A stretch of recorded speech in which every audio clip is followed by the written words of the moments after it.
Welcome to the Physics Philosophy. Today we will talk about the Pauli's exclusion principle.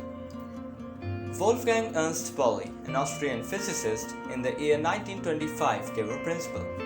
He said that no two fermions can have the same quantum numbers. Simply, consider a helium atom. The electronic configuration of helium is 1s2, that is, 2 electrons residing in the s subshell. These two electrons are different, despite having the same principal quantum numbers, same azimuthal quantum number, and same magnetic quantum number, as they have different spin. One electron has a spin of plus half, the other electron has a spin of minus half. Don't worry if you don't get what these numbers are, just consider them to be the addresses or contact details of electrons. As the number of electrons in an atom increases, the complexity and the distinction are more vivid. So what is nature trying to say? It is saying that no two entities in the nature are identical. But then we have so many phenomena where these individual entities behave coherently.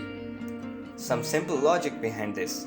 Even though entities are different, they can work together, stick together. We have to draw out a very simple yet very important analogy from this. No two humans can ever be the same.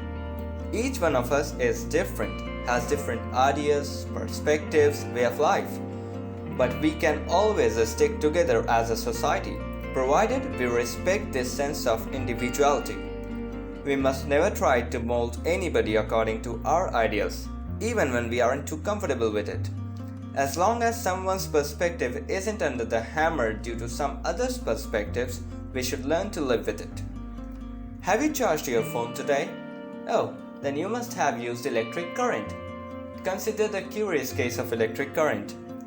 The current flows only when electrons inside a conductor follow a definite path in accordance with the applied electric field. But that certainly doesn't mean that the electrons have shed their properties.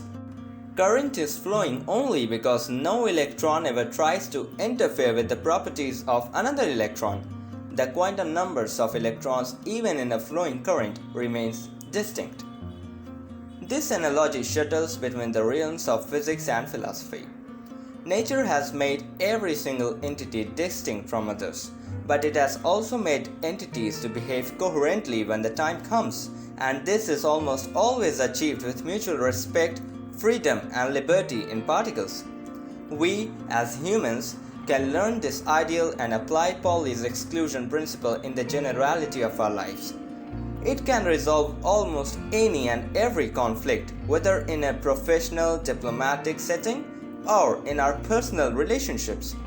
We can reach new heights both in personal relationships and as a collective human civilization. But the root remains the same: respect for individuality of ideas.